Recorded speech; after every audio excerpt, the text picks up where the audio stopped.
एक समय की बात है, एक शहर में जिसे खुशनसीब नगरी कहते हैं, वहाँ एक छोटे से लड़के का घर था जिसका नाम टिम्मी था। टिम्मी अपने घर के आसपास के लोगों के बीच में बहुत टैलेंटेड था।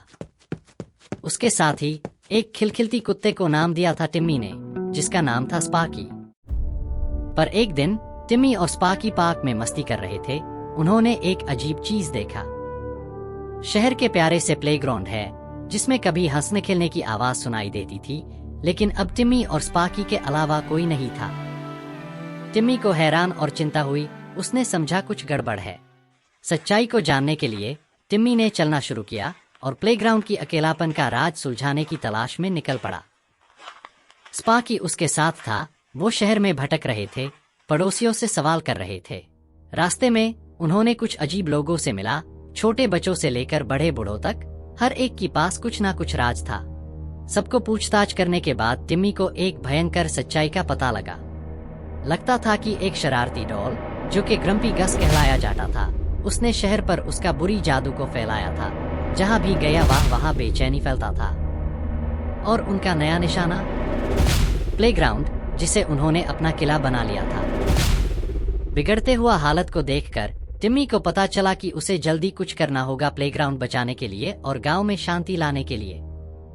उसने अपने दोस्तों की मदद से और टीम वर्क की शक्ति से ग्रम्पी गस और उसके डॉल के सामने ठोकर मारने के लिए एक तरकीब सोचा। पर जब गांव में रात हो रहा था, टिम्मी और स्पार्की अपने सबसे बड़े चुनौती के सामने थे। क्या शहर के बच्चों के लिए प्लेग्राउंड को वापस लेने में कामयाबी मिलेगी? सिर्फ समय ही बताएगा जब गांव में अच्छाई और बुराई के बीच में एक महायुद्ध का आयोजन होगा। जब टिम्मी ने ग्रम्पी गस और उसके गैंग की शैतानी चाल को पहचाना, उसने तय किया कि उसका पहला कदम होगा उन्हें रोकना। पर यह काम आसान नहीं था। हर कोने में खतरा छुपा था। पहले कदम में टिम्मी ने अपने दोस्तों को साथ लेकर गांव के प्रधान से मुलाकात की। प्रधान ने बताया कि ग्रम्पी गस और उसके दोस्तों ने शहर में डर और बुरी शक्ति फैलाने का इरादा किया था। टिम्मी ने फैसला किया कि अब उन्हें उसके दोस्तों की मदद चाहिए होगी। दूसरे कदम में टिम्मी ने स्पार्की के साथ एक चाल चली। उन्हें प्लेग्राउंड पर निगरानी रखनी थी। पर वहां पहुंचते ही उन्हें एक बड़ा सरप्राइज मिला। प्लेग्राउंड के अंदर छुपा हुआ था एक रहस्य का राज। टिम्मी ने स्पार्की को बिठाया और उसने खुद राज का समाधान निकलने के लिए काम किया। राज खुलती गई और उसने एक पुरानी हवेली के छुपी हुई दुनिया को देखा, जिसे ग्रम्पी गस अपना घर बनाया था। तीसरा कदम, टिम्मी ने अपने दोस्तों को इकट्ठा किया और एक विशेष योजना तैयार किया। उन्होंने जल्दबाजी से प्लेग्राउंड को पुनः स्थापित करने का इरादा किया। टिम्मी ने एक प्लान बनाया जिसमें ग्रम्पी गस को गिरफ्तार करने का प्रयास किया गया। जैसे ही वे योजना पर चलते गए, उन्हें नए और नए रुकावटों का सामना करना पड़ा। ग्रम्पी गस और उसके दोस्त उनके रास्ते में आते रहे, पर टिम्मी और उसके दोस्त कभी भी हौसले नहीं हारे। वे मिलकर एक होकर हर मुश्किल को पार करने की कोशिश की। पर क्या टिम्मी और उसके दोस्त ग्रम्पी गस को रोक पाएंगे और प्लेग्राउंड को बचा पाएंगे? ये तो अगले हिस्से में ही पता चलेगा। जब ग्रम्पी गस और उसके गैंग ने अपनी गंदी चाल चलाने की कोशिश की, तब टिम्मी और उसके दोस्तों ने उनके खिलाफ तैयारी की। प्लेग्राउंड में एक महान संघर्ष होने वाला था, जिसमें सब कुछ दांव पर था। टिम्मी, स्पार्की और उनके दोस्त प्लेग्राउंड के कोने कोने पर छुप गए थे जब ग्रम्पी गस और उसका गैंग आया। गस के गुस्से भरे नेत्रों ने दिखाया कि वह तैयार था अपनी शैतानी चाल चलने के लिए। टिम्मी ने अपने दोस्तों को इशारा किया और सबने एक साथ चलने का फैसला किया। जैसे ही गस और उसका गैंग उनकी ओर बढ़ने लगे, पर तभी एक अचानक हवा का झोंका चलने लगा और बारिश की बूंदें गिरने लगी। तब सभी कंफ्यूज हो गए। ग्रम्पी गस और उसका गैंग कुछ देर के लिए कंफ्यूज हो गए और इस समय का फायदा उठाकर टिम्मी और उसके दोस्त ने अपना आखिरी धक्का मारा। वे नीलार छोड़े और ग्रम्पी गस को गिरफ्तार करने के लिए आगे बढ़े।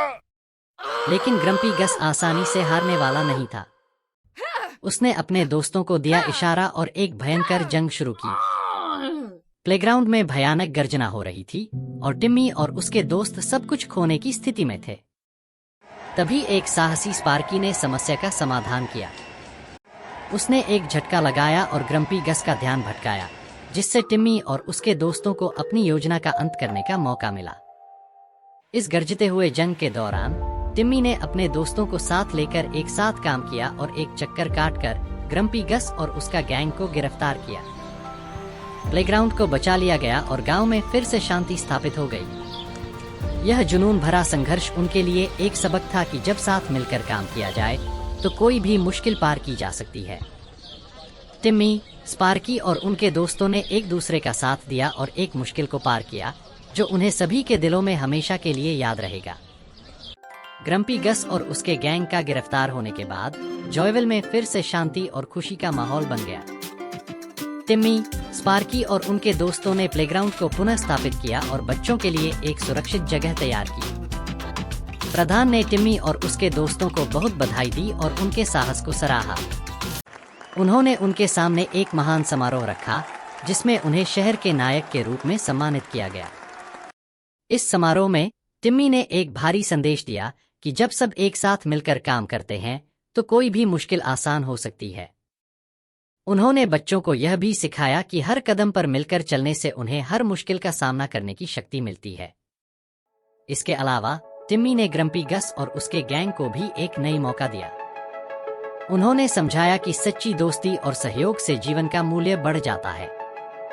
ग्रम्पी गस ने अपने गलतियों का एहसास किया और वादा किया कि वह और उसका गैंग अब कभी भी किसी को परेशान नहीं करेंगे। जॉयविल में फिर से खुशी का माहौल फैल गया और सबने टिम्मी को एक सच्चे नायक के रूप में देखा। टिम्मी, स्पार्की और उनके दोस्तों ने एक दूसरे का साथ दिया और एक सशक्त संदेश को पूरा किया कि दोस्ती और सहयोग से कोई भी मुश्किल पार की जा सकती है।